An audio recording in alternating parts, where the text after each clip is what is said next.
and welcome to my video series covering the story arcs of Star Wars The Clone Wars. In this video, we will be covering the 3-part story about the kidnapping of Rotta the Hutt. Please note, there will be spoilers for The Bad Batch, Star Wars Rebels, and Star Wars Ahsoka. Jabba the Hutt's son Rotta has been kidnapped, with Jabba requesting aid from anyone who can help him. As the Separatists have seized control of vital space hyperlanes, it is within the Republic's interest to access the Hutt-controlled ones to regain access to their forces that are spread throughout the galaxy. Clone scouts have tracked bounty hunters hired by Jabba to a high-up Teth monastery, and they inform Mace Windu of this development. Yoda leaves Coruscant and arrives at Christophsis to task Anakin, Ahsoka, Obi-Wan and their clone forces to rescue Rotta, and after initial hesitance, Anakin agrees. Obi-Wan travels to Tatooine to negotiate with Jabba and ensure him that they will rescue his son, while Ahsoka and Anakin are sent to Teth and work with the clone scouts to plan a way into the Teth monastery. The monastery is not abandoned and is under Separatist control, being heavily fortified. With the droids having a high vantage point, Anakin and Ahsoka decide to land their forces in the surrounding forests and abseil the cliff of the monastery with their Republic ATT walkers. While Captain Rex informs Anakin that they have secured the monastery, they are unaware that Asajj Ventress is lingering nearby, revealing that the Jedi have been led into a trap. Obi-Wan leaves Tatooine, unaware that Count Dooku is watching him. Dooku speaks with Jabba and states that the Jedi have kidnapped Rotta. Jabba, however, demands proof of this accusation. Ahsoka and Anakin enter the monastery's dungeon and discover that Rotta has been left alone in one of the cells. Anakin assigns Ahsoka the duties of looking after Rotta, though Ahsoka is unsure of how to do this as it's not covered within her Jedi training. Obi-Wan arrives on a Republic Venator and informs Cody that they need to travel to Teth right away to provide Anakin with reinforcements. Ahsoka discovers that Rotta is sick. Ventress and her droid, seeing this from afar, records Ahsoka and Anakin arguing over who should put Rotta in a backpack, ready for transportation. Thanks to Anakin saying that he hates Hutts, Dooku is able to use this as the evidence he promised Jabba about the Jedi being the ones to kidnap his son. As Ventress's forces attack the monastery, Anakin, Ahsoka and R2 have to venture throughout the monastery to find an escape from the droids. Ventress interrogates Captain Rex via Force mind trick. Rex is able to slightly resist this, however, and alert Anakin and Ahsoka to her presence by calling him Anakin instead of General Skywalker. Anakin and Ahsoka reach a rear platform of the monastery, but Ventress is closing in. However, R2 is able to close the door before she can approach. Due to this, she begins to cut a hole in the door with her twin sabers. The three escape with Rotta to another landing platform that has a starship called the Twilight on it, but not before Ahsoka is nearly defeated by Ventress and Anakin has to save her. Obi-Wan with additional forces launches a ground assault on the monastery where he encounters Ventress himself after searching for Anakin. Yularen's Venator, the Resolute, is attacked by Separatist forces, forcing Anakin and Ahsoka to take the Twilight to Tatooine directly. Dueling throughout the monastery, Ventress is forced to retreat when Obi-Wan and her sense that Anakin has left the system with Rotta. Ahsoka discovers a hologram medical droid within the back of the Twilight, who is able to heal Rotta with a medical booster. As Ahsoka talks to Anakin about Tatooine, he laments on having to return home.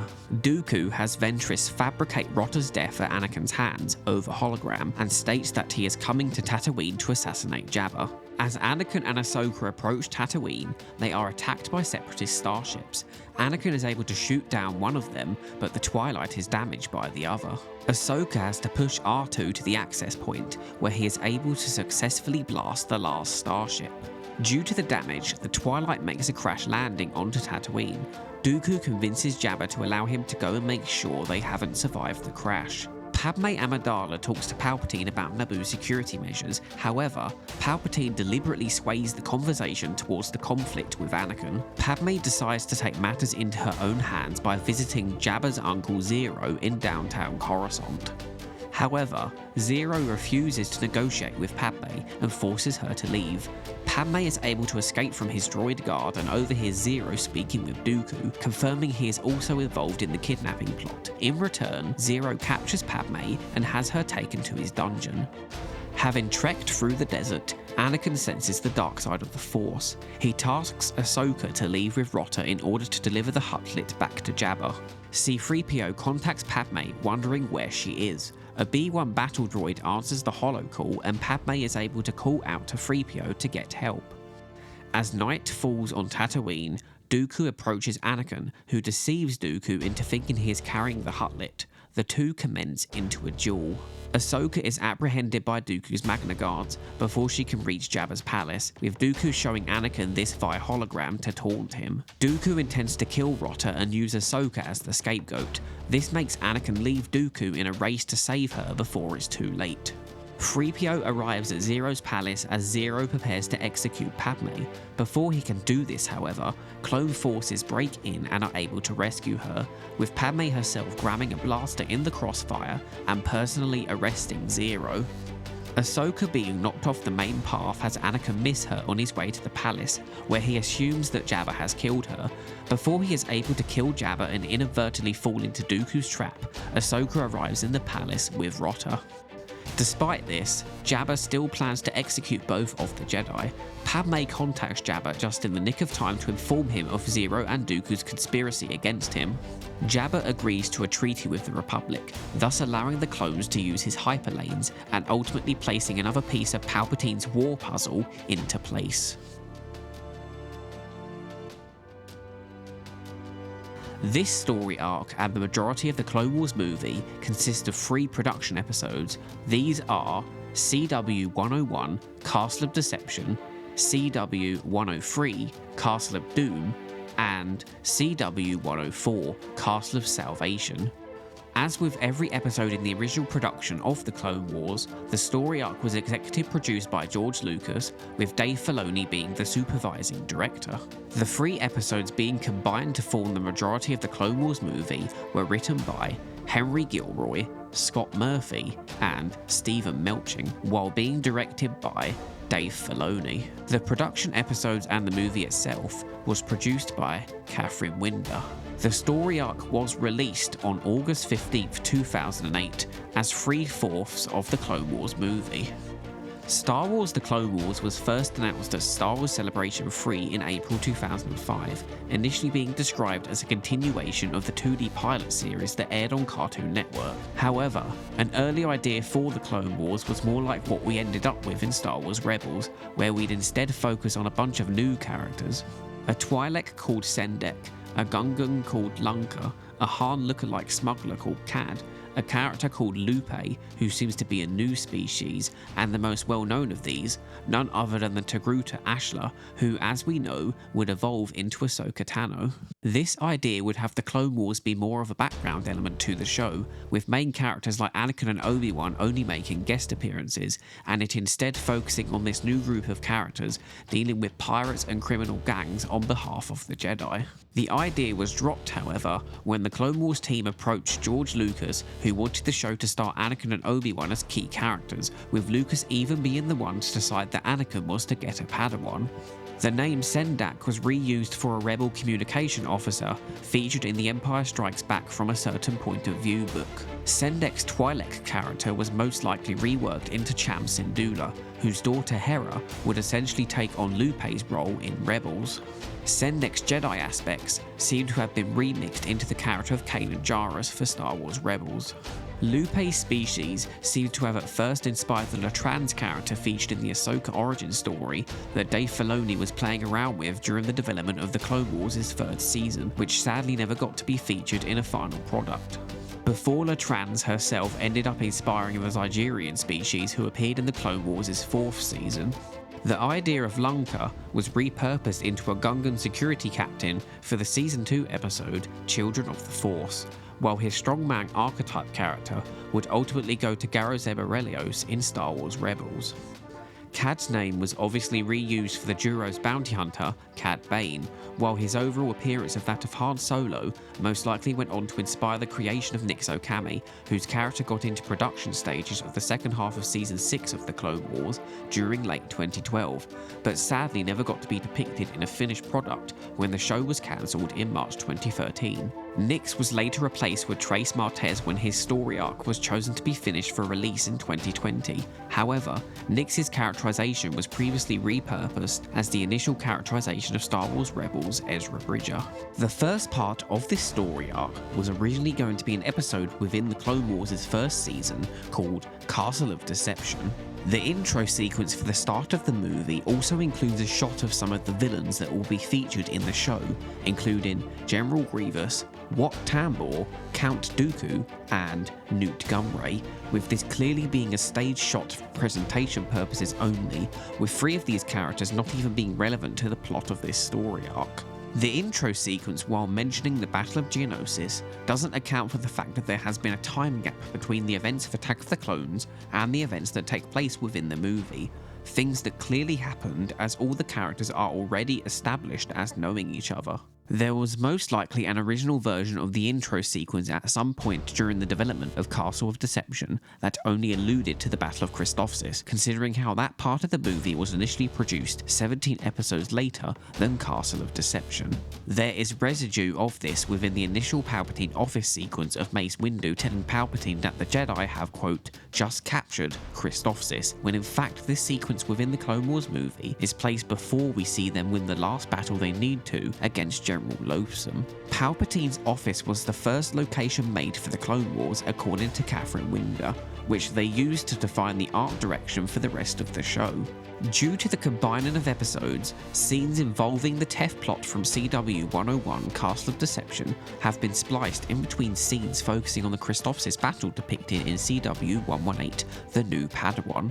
At least 2 of these were actually added later in development, according to Catherine Winder. The clone scouts on TEF and Yoda and Mace in the Jedi War Room were added to remind the viewers of the overall plot of the Clone Wars movie that overshadowed the Battle of Christophsis subplot from CW 118. Filoni's direction of Ventress's first scene with the Dooku and Sidious holograms was done in such a way to convey that Ventress isn't a full-on Sith. She's 100% subservient to them and won't even look at Sidious. Sidious can't assume that Ventress is Dooku's apprentice because otherwise he'd have her killed. Series writer Henry Gilroy approached Anakin and Ahsoka's dialogue from an older brother, younger sister standpoint. Anakin and Obi-Wan's character models are based on the previously mentioned 2D Pilots Season 3 designs, a blip with Anakin having shorter hair due to it being set in the same year as Attack of the Clones, though earlier in development, Anakin did in fact have longer hair. Darren Marshall created 3D versions of these designs, having images of the clay marquettes he created for them on his website. Ahsoka also has an earlier 3D design where she looked closer to her Ashla incarnation. Earlier concept designs for Ahsoka had her with a skirt and seemed to have her at a younger age before she was aged up with her final design where she is 14 years old. 2D concept art depicting these earlier designs are dated back to 2005, further confirming when the Clone Wars started its pre-production. Within the early animation tests, they consulted with a martial artist to determine what Ahsoka's fighting style would be. Dooku's model was deliberately created to look the way it was, with Dave Filoni explaining on a Clone Wars movie featurette that Dooku's level of villainy is dependent on his facial expression and saying Dooku's face is almost like a knife. Dooku's chain on his cloak was initially something they forgot to add, with Filoni making sure that they went back throughout all his scenes and added that detail in. Asajj Ventress is a character that originated from the 2003 Clone Wars micro show and other expanded universe material, as well as being another case of Lucasfilm reusing and previously unused design, this time from Attack of the Clones, which was of a Sith witch and a potential female Sith apprentice to Palpatine. Ventress's Clone Wars design was a mix of round shapes and knife-like shoulders. Early clones were also represented with their Revenge of the Sith real models before their Clone Wars style Phase 1 variants were created. Commander Cody's unique clone armor featured in Revenge of the Sith was used as a template to develop the individualism of the clones within the Clone Wars. Making the clones more individual, according to Dave Filoni, was to make the audience hopefully care about them more, with George Lucas wanting them to be individual and having different features like unique tattoos. Filoni taking away from this that the Jedi are affecting them, they're not stormtroopers. Captain Rex was originally going to be the clone called Alpha from the Dark Horse comics that are now considered part of the Legends brand. Lucas noticed that all the characters ended up having names beginning with A, so they decided to scrap that idea and created Rex instead. Rex was given very short bleached blonde hair and has a scar below his lip as a homage to Indiana Jones. Rex's dual-wielding preference was a deliberate nod to Jango Fett. The clones being developed as individuals had the intention of their leaders take on the personalities of their Jedi generals, Rex being more aggressive like Anakin, while Cody being more cunning like Obi-Wan. The Twi'leks and Nikto models featured within Jabba's palace were repurposed several times throughout the Clone Wars movie. This practice was not limited to animation, however, as Filoni points out on the commentary that IG-88's head in Empire was a reused part of the New Hope Tatooine Cantina set. According to Filoni, George Lucas was the one to add Jabba into the plot of the story arc. Originally, it was only supposed to be just Zero and Rotta, perhaps suggesting that Zero was originally going to be Rotta's father and be revealed that he was using his own son in a plot to gain power within the Hutt clan. This harkens back to how the early idea of the Clone Wars was more focused on original characters, with it being Lucas who wanted to involve his pre-existing characters in forefront roles. The interior of the Republic cruisers seen partially in Revenge of the Sith had to be fully realised and modelled for the Clone Wars show due to their repeated usage throughout the series. R2-KT is canonised in the Star Wars universe with Castle of Deception.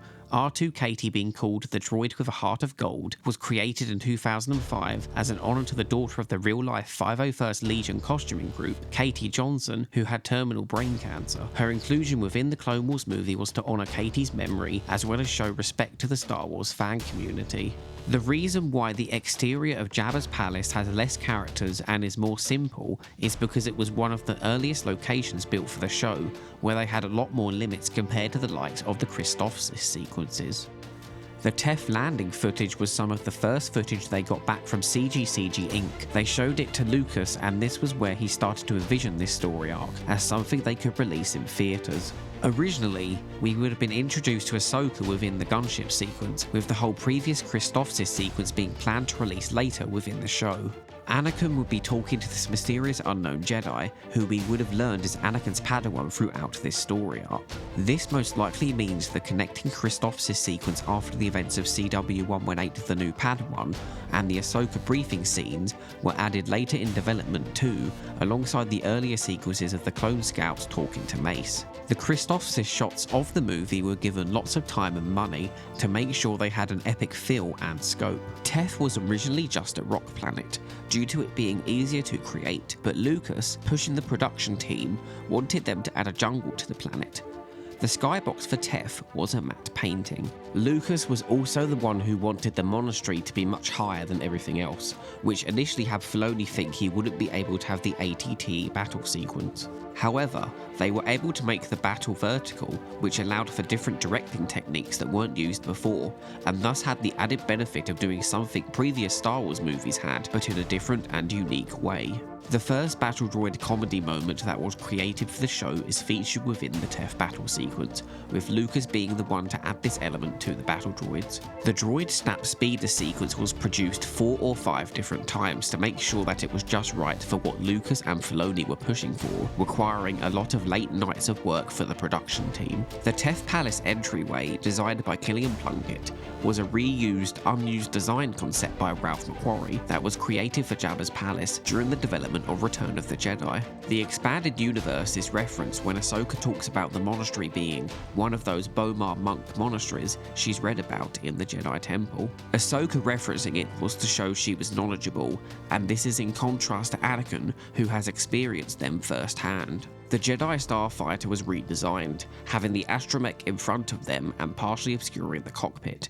This doesn't matter though, because the Jedi use their minds to see where they are going, with their eyesight being secondary. The music in Jabba's palace is one of the pieces that allowed them to define what the overall sound of the show as a whole would be. The music for Obi-Wan's hangar entrance sequence was tweaked a few times to make sure it was right. Originally, it was more techno-rock hip-hop-esque, like the space sequences in Downfall of a Droid, but Catherine Winder didn't think this fit the scene. Ahsoka and Anakin carrying Rotta on their back is a nod to past times this happened in Star Wars, particularly when it happened in Empire with Luke and Yoda, as well as Chewbacca and C-3PO. 4AZ spying on Anakin and Ahsoka was initially supposed to just be behind some pillars, but George Lucas wanted them to add a high-up vantage point, so a balcony was added. Anakin saying he hates Hutts was also added later to make sure that Jabba was really insulted and would believe Dooku's claim. Lucas was the one who made Jabba use the phrase Jedi Poodoo. When Matt Lanter was in the running as Anakin, they did not inform him who his character was, as to keep the show as confidential as possible. One of the clones has the infamous Wilhelm scream when Ventress's reinforcements attack the monastery. There are a few more additions of B-1 battle droid comedy, first when they try to open the door to the monastery with Ventress just slicing the panel with her saber, and then again when they don't know what to call her over hologram. The droid comedy would also feature heavily in later shows that the B-1 battle droid would cameo in, being an aspect of B-1 battle droids that I have come to enjoy quite a bit. Ventress was used to contrast the droids, with them being ineffective compared to her, who is able to inflict real damage to the heroes. The "here they come" shot, when the droids were about to enter the monastery, was shown to an audience at Star Wars Celebration in 2007, with there being a positive reaction to it, which reinforced George Lucas and Catherine Winder that people will enjoy this new movie and TV show. The sequence that was supposed to take place at the end of Castle of Deception was removed from the movie edit. This involves Ventress actually catching up with Anakin and Ahsoka within the monastery after she has performed her Force mind trick on Rex. This was Ventress's first encounter with Ahsoka Tano, who she regards as Anakin's pet, something that she later references in the episode Cloak of Darkness. The characters all fall into the Teth Monastery's Rancor pit, and Anakin uses this as a distraction to subdue Ventress while he and Ahsoka escape. This sequence was removed for the fact George Lucas did not like to repeat himself, with this sequence probably being a bit too close to Return of the Jedi's Rancor pit scenes for his liking. Second to this, it was also cut for pacing reasons. Both of these are stated by Filoni as to reasons why it was removed in the Clone Wars movie commentary. The sequence would have most likely been kept in the episodic edit due to it being a climactic end to the first part of the story arc. Castle of Deception marks the first chronological appearance of several characters in the Clone Wars, including Mace Windu and Palpatine, with unvoiced cameo appearances of several other Jedi, such as Plo Koon, Kit Fisto, and Luminara, who would go on to have spotlight episodes within the show itself. While not to Ventress's first chronological appearance, thanks to CW201, The Hidden Enemy, Castle of Deception is the first piece of released content that depicts this version of her that would go on to have a different story compared to her expanded universe counterpart from the Clone Wars 2003 and the EU comics and novels. The Battle of Teth in Castle of Deception is featured within episode 5 of the Ahsoka show, the notorious Shadow Warrior episode, where it is depicted in a mostly foggy memory-like visual form, so we can't see that much of the actual environment or battle. This depiction also removes the uniqueness of the battle by having it take place on the ground instead of abseiling up the cliff, and makes Teth's forest barely visible. The second part of this story arc was originally going to be an episode featured within the Clone Wars' first season called Castle of Doom. Just like with Castle of Deception, Castle of Doom most likely had its own fortune cookie and opening narration within its episodic form. There are 2 deleted but fully animated sequences from Castle of Doom. The first sequence removed is from the beginning of what would have been the episodic version, where Anakin requests clone pilot Hawk pick him and Ahsoka up from the platform they later spot the Twilight from a distance on. Unfortunately, however, they have to deal with a vulture droid who destroys Hawk's LA-AT. The removal of this scene undid Hawke's death, which would have been the case had it been kept in. This sequence is briefly featured within one of the Clone Wars movie trailers, which alongside its pretty much finished visual state indicates it was a late cut. It was probably cut for pacing reasons, with the whole aspect of the characters escaping a pursuing Ventress probably taking priority over action scenes that stop them in their tracks. The removal of this sequence means that Anakin no longer contacts for help multiple times. It also has an extra scene focusing on Count Dooku and Jabba discussing the ongoing situation. Within this scene, Dooku is voiced by Corey Burton and not Christopher Lee. This is because the original episodic versions of these combined episodes already had completed voiceover with the complete Clone Wars voice cast. When the episodes were combined into a movie, they were edited as such, and Lucasfilm hired Christopher Lee and Samuel L. Jackson to dub over the original vocal performances of Corey Burton and T.C. Carson, thus bridging their animated character counterparts with the live-action versions that they had previously played in Revenge of the Sith, with Catherine Winder confirming that it was a unique challenge for Christopher Lee to lip-sync to the animated footage. This sequence was most likely cut because it was no longer needed due to the story being combined with the other episodes featuring these Jabba sequences. Had it been released as a standalone episode, the scene would have most likely stayed in to make sure the viewer knew of Jabba and Dooku's involvement in the ongoing story, had they only watched the Castle of Doom episode. The sequence on the landing platform had Filoni recreate the entire sequence in 48 hours, shot by shot, to make sure it would work how they wanted it to. There is another use of droid comedy in Castle of Doom, when Rex says the clones outnumber the droids, so one of the droids begins to count them all before being blasted. While some people think Jar Jar is responsible for the clones calling the droids clankers, Captain Rex calls one of the B-1 droids one, which is set before the Gungan General, meaning the origin of the phrase isn't from Jar Jar, at least from the show's perspective. Anakin and Ahsoka riding the insect creature, called a cancel, is similar to a sequence from the initially left unfinished Bad Batch story arc that was later finished in 2020, where Anakin, Rex, Echo, and Clone Force 99 ride Kiridax to escape Wat Tambor's oncoming Separatist forces. The cancels being something briefly seen in Revenge of the Sith was something George Lucas wanted to bring back. Ventress force-pulling a droid off of the destroyed landing platform is one of the Clone Wars' many examples to show how the Separatist characters don't care about their battle droid forces. This is in contrast to the hero characters who care about their droids like R2-D2, but also their clone forces as well. This is also where the final use of droid comedy within the story arc is featured, as when Ventress throws the droid off the destroyed platform, it yells "Why" as it falls. While the Twilight is first featured within this section of the movie, it would have actually been created for its first production appearance, CW-102, Downfall of a Droid. The sequence of Ahsoka cutting 4AZ's head off was added later to explain what happened to the droid. George Lucas wanted them to push Ahsoka having, quote, Ahsokaisms, such as tin-plated traitor. This was to show that Ahsoka is being serious, with her coming up with insulting nicknames to use against her opponents. Oddball, first seen in Revenge of the Sith, is featured within Castle of Doom, having a Phase 1 clone pilot helmet compared to the Revenge of the Sith clone pilot design, where you can see their faces.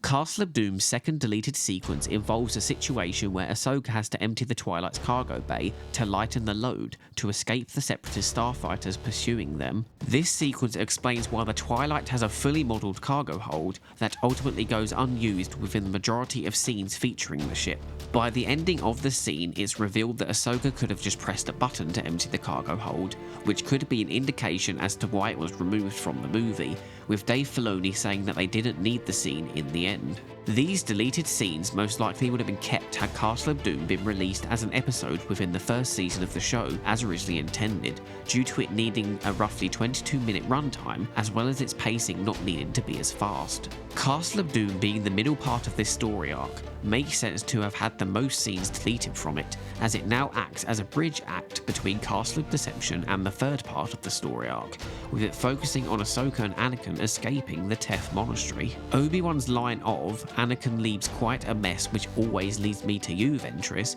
is further confirmation since the previous story arc that the characters are already familiar with each other, something that would have originally been down to her appearance in the 2003 Clone Wars micro show and the expanded universe print media, but this has since been retconned to different off-screen stories with the 2014 continuity reset. Dave Filoni states that Ventress was probably, quote, very pretty once, but she has since been corrupted by the dark side. Castle of Doom is the only time within the Clone Wars that Ventress combines her two sabers to form a dual-bladed one, with Obi-Wan seemingly breaking this function of them when he slices it down the middle. Ventress did briefly join her sabers together in the deleted Rancor section from Castle of Deception, however.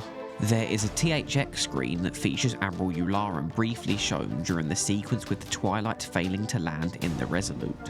When they were working on the temp footage for the first hyperspace jump near the end of Castle of Doom, they featured the Millennium Falcon to make sure that the shot looked just right. Ventress's wrist indicator was something they had to go back in later after finishing the majority of the movie and make sure that it changed to green to show how she is able to time her jump properly. George Lucas added the holographic Doctor Droid late into the story's development. Lucas also pushed for realism in how Anakin is tinkering with the ship while talking to Ahsoka at the same time, instead of just being the two of them looking at each other.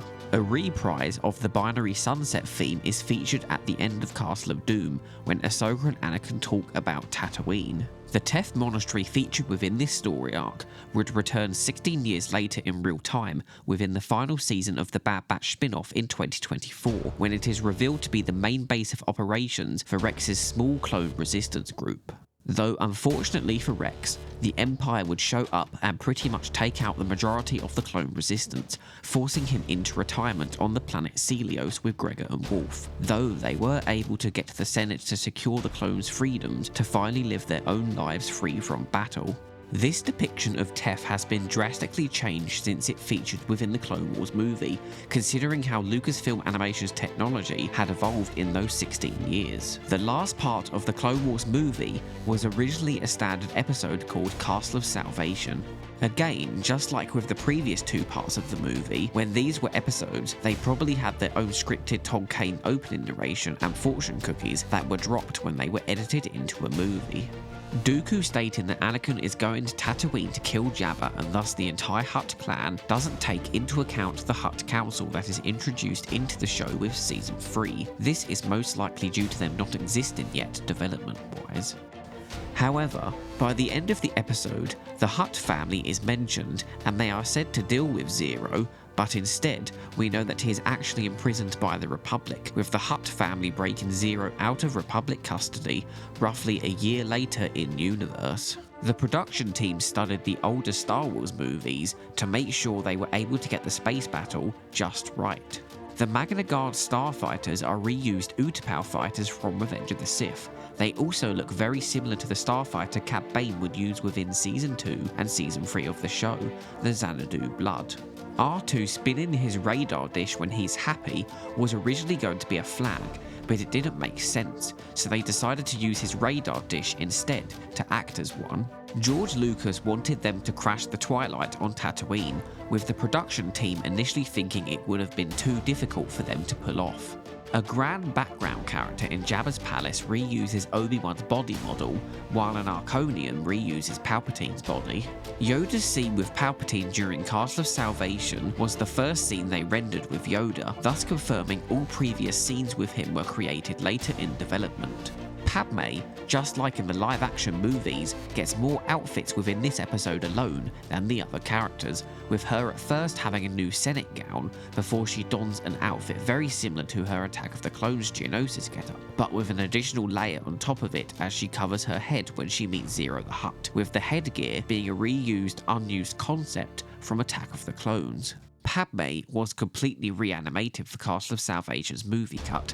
Getting human mouth animations was initially difficult for them to do, and they had to re-rig her face, with all of Padme's speaking scenes being redone. Further to this, Catherine Tabor came back in and re-recorded dialogue to match with her later performances where she had gotten more experience with the character.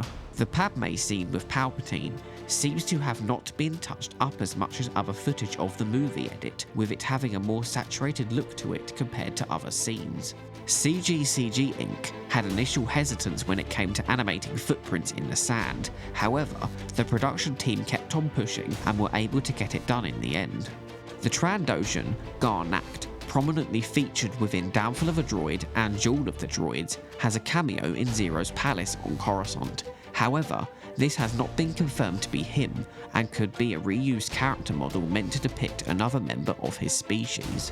What this does show, however, is how Downfall of a Droid was produced before Castle of Salvation, with the former being CW-102 and this episode being CW-104.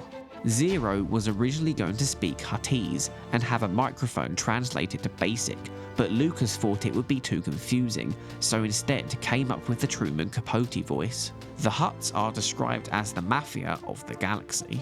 Zero's tattoos were added to make him stand out from Jabba. He has a World Devourer tattoo on his stomach, with him having a hunger for power like the majority of Star Wars villains. Lucas always likes to add background creatures into establishing shots, something we saw notably in the special editions of the original trilogy movies.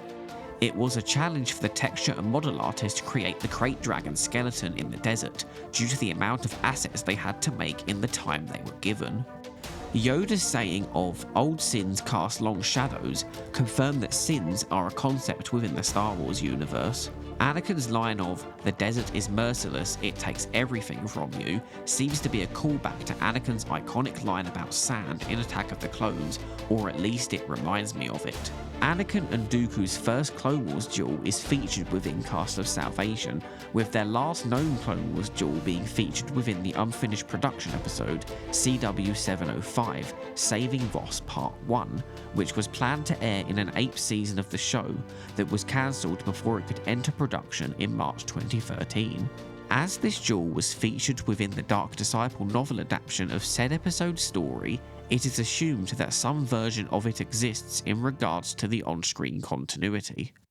When creating Castle of Salvation's duel, the production team looked at the longer version of the duel between Dooku and Anakin from Revenge of the Sith that was cut down for that movie's final edit. Dooku isn't focusing on whether he can defeat Anakin, he is just making sure he lures him into the trap. Corey Burton's version of Dooku's vocals in this scene are used during the Nintendo Wii Lightsaber Battles game.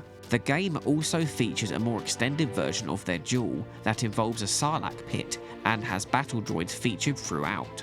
Dooku showing Anakin the Ahsoka hologram is the closest Ahsoka and Dooku have ever come to interacting within the Clone Wars, with Dooku acknowledging her existence. However, it is always possible that Ahsoka would have had scenes with Dooku within the 2 unfinished Clone Wars arcs that they both appeared in, those being CW-701 to CW-704, the story arc that featured the Sith Shrine, and CW-705 to CW-708, Saving Voss, when Ahsoka was planned to feature in its on-screen version. The two interact more directly in the non-canon lightsaber battles game previously mentioned. C-3PO popping his head around the corner was something George Lucas added to the story. Anthony Daniels would rewrite his dialogue, with him, quote, educating Filoni on how C-3PO behaves and talks. The shots between Ahsoka versus the Magna Guards and Anakin were cut really short by Lucas. Filoni wanted a bigger climactic ending to the movie, with Ahsoka fighting the Magna Guards right up to Jabba's front door. You could call Anakin using his lightsaber up against Jabba aggressive negotiations. For the Tatooine score, George Lucas didn't want to go with what everybody thinks of for a desert planet, and instead said to Kevin Kiner that he wanted a more Japanese-esque score. While it's not officially known where in the first season Castle of Salvation alongside Castle of Doom and Deception would have aired, I assume it would have probably been quite early within the season, potentially being in the place where the Malevolence trilogy ended up. Placing these 3 episodes within Season 1 alongside the later in the season flashback episode, The New Padawan, would have had a knock-on effect for the rest of the show, and probably would have led to at least one of its seasons releasing with more than 22 episodes, something which nearly happened with Season 5 had they not removed the Rush Clovis arc at the last minute, considering the first 4 production seasons had 26 episodes each, while they only released 22 in a release season. Clone Wars having a higher episode count in its production seasons compared to release would have eventually led to an 8th release season that would have contained purely episodes from a 7th production season. Castle of Salvation alongside Castle of Doom and Castle of Deception, suggested by the trivia guide for Downfall of a Droid, had its footage touched up for its movie edit. The Castle of Salvation section of the movie marks the first appearance of Padme Amidala, C-3PO, and Zero the Hutt within the Clone Wars narrative. Castle of Salvation is also the first time part of the criminal night-side life of Coruscant is depicted within the Clone Wars with Zero the Hutt's palace. Though this is only via matte paintings due to the animation limits they had this early within the show's production. In this edition of What Happened to That Glup Shitto, we have Rotta the Hutt. Now this section was written before the report of Jeremy Allen White voicing Rotta the Hutt in The Mandalorian and Grogu was released, but I'll still talk about my theory anyway, and it still remains to be seen if the report will come to fruition or whether it was a planted report to distract from something else within the movie. While Rotta was in Season 3's Sphere of Influence, he has not been seen since or referenced in anything post the Clone Wars. While this may be a little too dark for the Clone Wars, even though the later seasons did get darker in tone overall, I have a theory of what might have happened to him. The first story arc that was left unfinished due to the show's mid-production cancellation in March 2013 was a 4-episode arc featuring pretty much every bounty hunter from the show in one big climactic event.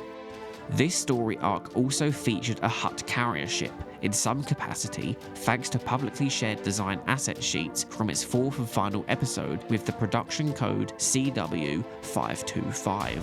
What if the Hutt carrier ship was transporting Rotta somewhere and it somehow ended up crashing or exploding, thus killing Rotta? There is some evidence supporting that Mando super commandos were also featured in the episode thanks to Gar Saxon's model sheet from Twins, the Clone Wars final season production that references a Mando model from CW525.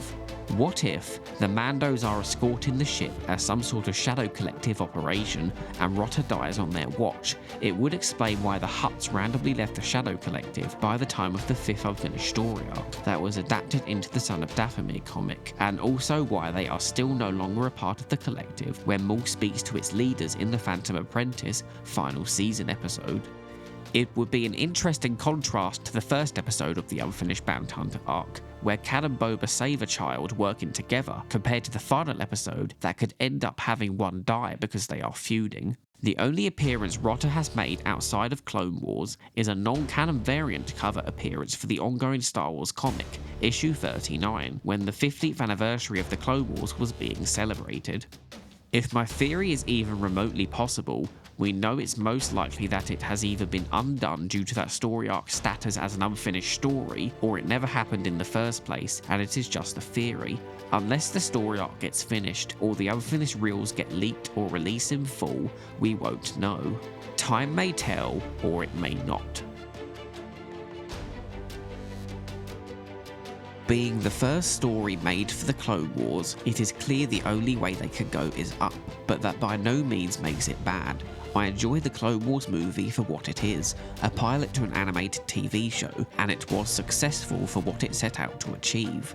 I like the political themings this story has with the Hutt hyperlanes being the driving force for the story, that ultimately, like everything else with the war, will benefit Palpatine no matter which side would have gained them. We get to see Ahsoka's personality on full force when she is plunged into another battle just after finishing the Christophsis one, with a continued look at her dynamic with Anakin when they race to see who can get to the top of the monastery first. This is extended when we see her caring side in wanting to help Rotta, who she nicknamed Stinky. While Ahsoka might come off as annoying to some people, she is just 14 years old and deserves some slack. We are shown her lack of experience when she gets out of her depth when she is briefly overpowered by Ventress and later cornered by the Magna Guards on Tatooine, something we know that later seasons Ahsoka would have more experience dealing with. Ahsoka, just like Catherine Winder describes her as on the Clone Wars Blu-ray, is very ambitious,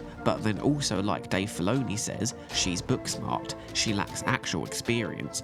This is something that was clearly done on purpose as a ground layer for her to grow over the course of the show, something we can now see and look back on her journey. Dave Filoni says in the Ahsoka featurette that Ahsoka doesn't want to use her lightsaber to kill a person, something which is interesting considering we know she go on to kill a few Mandos when they have her captured in season 4, but then also this reminds me how she seemingly doesn't directly kill any Mandos in the released Siege of Mandalore arc.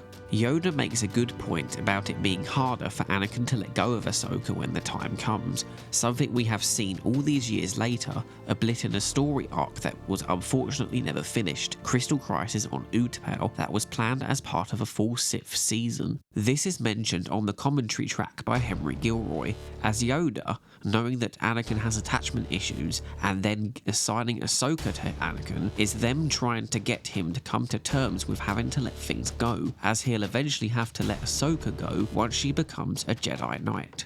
There is an interesting parallel with Rex when he is able to slightly resist Ventress's Force mind trick to alert General Skywalker of her presence by calling him Anakin, compared to when he is able to briefly fight against his inhibitor chip to tell Ahsoka to quote, "find fives" during the Shattered episode of the Siege of Mandalore arc. I find it interesting that Filoni regards the gap between Attack of the Clones and Revenge of the Sith as a small period of time, when we know now that the Clone Wars had plans to have at least 8 20 to 23 episode long seasons after the movie take place within those 3 years of in-universe time, showing how they saw that time frame as flexible to be able to tell as much stories within the Clone Wars backdrop as they wanted to. The Clone Wars allowed George Lucas more flexibility as a TV show to branch out and tell much more than the story of Anakin Skywalker, which is how his 6 live-action movies have been described.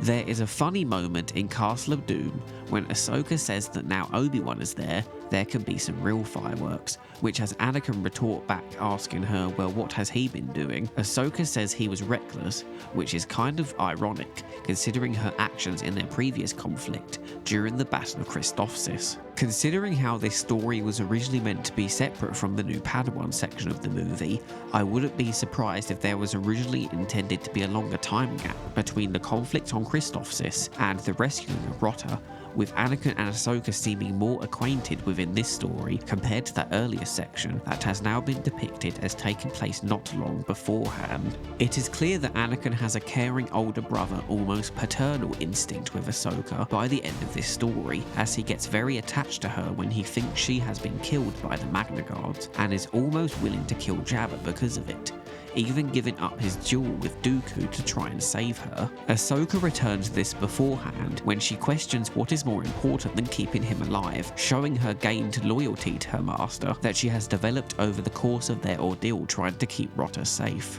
Ahsoka is also shown to further reach her limit by the end of Castle of Salvation, stating that she didn't think being a Padawan would be as hard as it has been.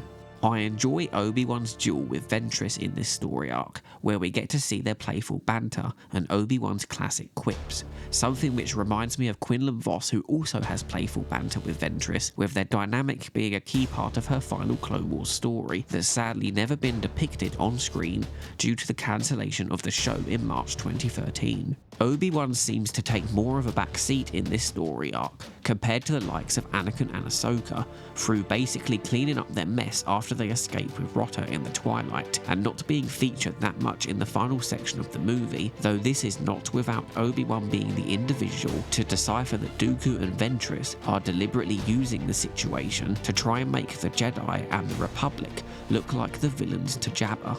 Despite not seeing the Senate itself yet, we still get to see what Padme's Senate gown looks like before she tries to get help for Anakin, which unbeknownst to her ends up with her discovering the true culprit behind the kidnapping of Rotta.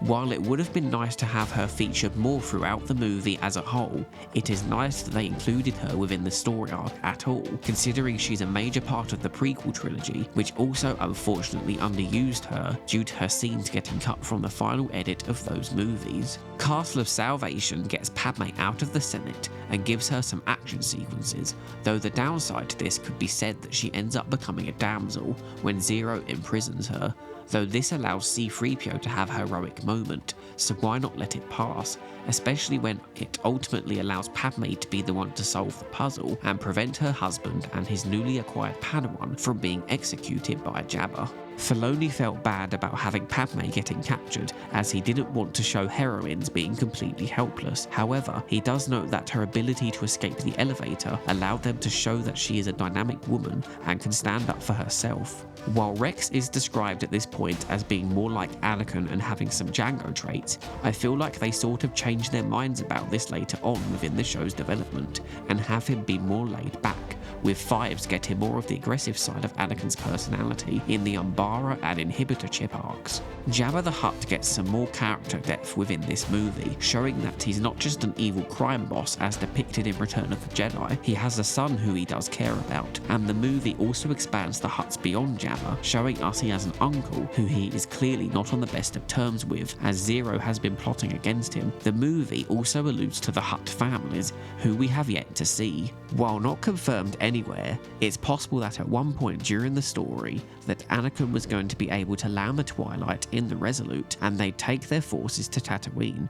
This would then feature a battle between clones and droids on the Dune Sea, with Obi-Wan potentially dealing with this, explaining why he is absent for most of Castle of Salvation and suddenly on Tatooine by the closing scene. This is hinted at within the Lightsaber Duels Wii game via footage of clones and droids battling in the desert during its newsreel, with the newsreel also using other footage present within the Clone Wars movie. Further to this, the game also has exclusive newsreel voiceover that could have originated from the original episode cuts of Castle of Doom and Salvation, though the former doesn't align with how it's been stated that Castle of Deception ended with the Rancor pit sequence, so they're probably not a direct copy, but are edited and adapted from them. Filoni mentions on the movie commentary how the sequence with the music as Anakin, Ahsoka and the clones enter the monastery is very Sergio Leone. Little did they know, when making CW 101 Castle of Deception, that they would create an entire planet named after him called Serra Leonis for the sadly still unfinished Bounty Hunter arc. This was to be the planet where Cad Bane and Boba Fett duel, and where Cad Bane was originally supposed to meet his demise, this being for production episode CW525, as covered in my video on that unfinished story arc. Henry Gilroy makes a really good point about how the script is only the beginning for George Lucas. He also continues to write throughout the production, such as in the editing room.